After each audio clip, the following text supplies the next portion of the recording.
हर हर महादेव श्री शिवाय नमस्तुभ्यम। कैसे हो आप सब? ये बताने के लिए कमेंट बॉक्स में जाकर के हर हर महादेव अवश्य लिखिएगा। 28 अगस्त के दिन व्रत रखने से श्रावण सोमवार और श्रावण का प्रदोष व्रत दोनों का फल प्राप्त होगा। वहीं शुभ संयोग के दिन ब्रह्म मुहूर्त में उठकर स्नान आदि करने के बाद सफेद और हरे रंग के वस्त्र पहने भगवान शिव का पंचगव्य से अभिषेक करें। प्रभु पर बेलपत्र, सफेद चंदन, अक्षत, काला तिल, सफेद फूल अर्पित करें, जिससे वो शीघ्र ही प्रसन्न हो जाते हैं। तो 28 अगस्त श्रावण के आखिरी सोमवार और प्रदोष के दिन आपको कुछ खास उपाय करने से आपकी समस्त मनोकामनाओं की पूर्ति होगी। लक्ष्मी प्राप्ति के लिए आप चाहते हैं घर में लक्ष्मी का वास हो, घर में जीवन में सुख शांति बनी रहे। किसी भी जगह पर आप उन्नति प्राप्त करना चाहते हैं, प्रोग्रेस करना चाहते हैं, तो आपको ये उपाय प्रदोष काल में आज के दिन अवश्य करना है, जिससे आपका ये एक अंतिम मौका है, क्योंकि इसके बाद श्रावण का सोमवार नहीं पड़ेगा। तो सावन के अंतिम सोमवार के दिन ये उपाय आपको ज़रूर करना चाहिए, जिससे आपके जीवन में जो भी समस्याएं आ रही हैं, जीवन में आप जो भी मनोकामनाओं की पूर्ति प्राप्त करना चाहते हैं, अपने जीवन में सुख शांति समृद्धि उन्नति करना चाहते हैं, तो आज के दिन इस खास उपाय को आप सबको ज़रूर करना है। अब मैं आप सबको बता रही हूँ, मैंने बता दिया बेनिफिट क्या है। आप चाव आपको किस चीज़ों से उपाय करना है। तो सबसे पहले आपको एक मुट्ठी चावल ले लेना है आपको, अक्षत, जिसे अक्षत भी कहते हैं, जो कि हमारे हिंदू धर्म में पूजा के लिए विशेष माना जाता है। उसके बाद हमें दो लौंग के जोड़े ले लेना है और एक लोटा जल, जो कि अपने घर से ही लेकर के जाना, भर कर जाना। तांबे का कोई पात्र ले लीजिए, जिस पर जल भर लीजिए। दो लौंग के जोड़े ले लीजिए।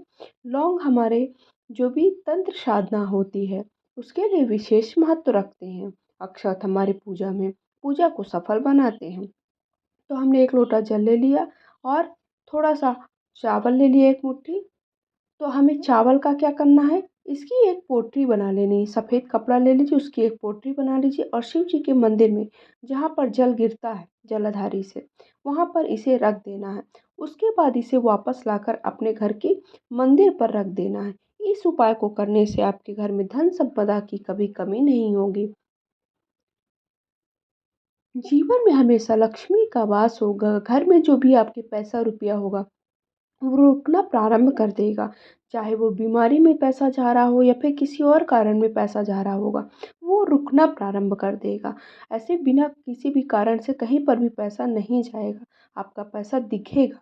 तो इस उपाय को करने से आपके कर्ज की भी परेशानी दूर हो जाएगी। इसके बाद हमें क्या करना है, एक जो दिया है, उसके बाद एक दीपक में आपको दो जो लौंग के जोड़े हैं वो रख कर के ये दिया घर के मुख्य द्वार पर आपको जला देना है।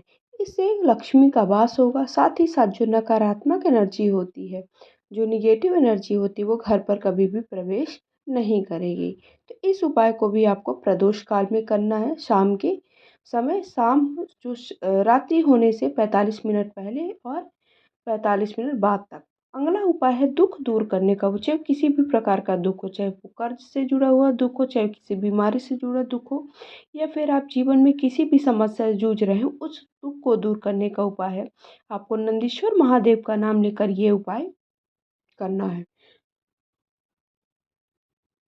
इस उपाय को भी आपको प्रदोष काल में करना है। इसके लिए आपको क्या करना है, एक दो दिए हमें जलाने हैं। दो दिए आपको, एक दिया कहाँ जलाना है, बेलपत्र के वृक्ष के नीचे, ये प्रदोष काल में उपाय करना है। दूसरा दिया आपको घर के मुख्य द्वार पर जलाना है, राइट हैंड में। जब आप घर पर प्रवेश करते हैं ना, तो जो उसका राइट हैंड है आपका, वहाँ पर। तो दो दीपक आपको जलाना है, एक बेल के वृक्ष के नीचे, दूसरा घर के मुख्य द्वार पर। हम ये कब, नंदीश्वर महादेव का नाम लेते हुए प्रदोष काल में प्रज्वलित करना है। इस उपाय को करने से आपको क्या बेनिफिट मिलेगा, किसी भी प्रकार की परेशानी होगी, किसी भी प्रकार, चाहे वो कोई भी बड़ा से बड़ा दुख होगा। जैसे आपके दुख तो क्या होता है, जब हम किसी हमारा जो चीज़ हम चाहते हैं वो पूरा नहीं होता, तो हमें वो दुख का में परिवर्तन हो जाता है। जैसे हम चाहते हैं कि हमारी ये इच्छा पूर्ण हो, लेकिन वो इच्छा पूर्ण नहीं हो रही तो हम दुखी रहते हैं, परेशान रहते हैं। तो उसके लिए आपको ये उपाय करना है प्रदोष काल में।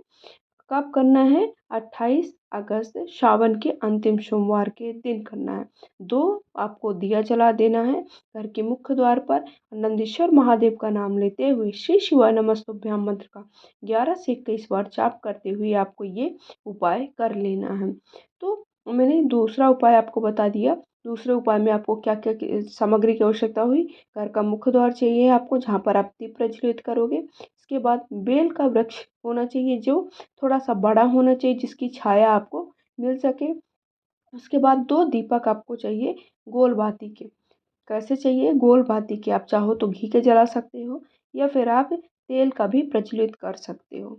तो इस प्रकार हमें 2 दीपक नंदीश्वर महादेव का नाम लेते हुए घर के मुख्य द्वार पर और एक बेल वृक्ष के नीचे अपनी मनोकामना को कहते हुए, अपने कष्ट को, अपने दुःख को कहते हुए सावन के अंतिम सोमवार अर्थात 28 अगस्त प्रदोष काल में इस उपाय को कर लेना है। फिर हम अगले उपाय की बात करते हैं। अगला उपाय, अगर आपका बच्चा सही दिशा में नहीं चल रहा, मतलब आप चाहते हो कि कहीं पे भी वो मतलब बहुत ज़्यादा आपको परेशान कर रहा है। सही दिशा मतलब आपके जीवन में उसके कारण बहुत ज़्यादा परेशानियों को सामना करना पड़,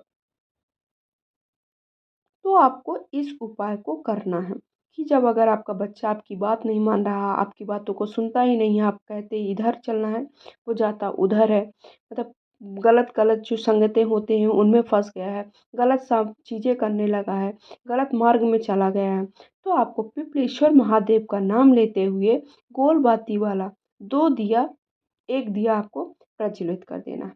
क्या करना है? पिपलेश्वर महादेव का नाम लेते हुए एक गोल बत्ती वाला दिया आपको जला देना है।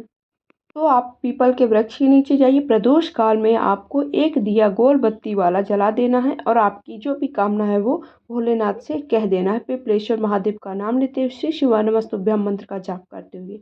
तो इस उपाय को करने से आपका बच्चा सही दिशा पर चलने लगेगा, आपकी बात को सुनने लगेगा, वो सही काम करने लगेगा।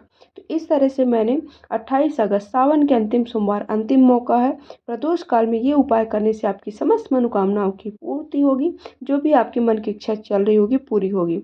अभी तक आपने मेरे चैनल को सब्सक्राइब नहीं किया, पहली बार चैनल पे आए, सब्सक्राइब करके बेल आइकन दबाइए, कमेंट बॉक्स में हर हर महादेव लिखकर लाइक शेयर करें चैनल को।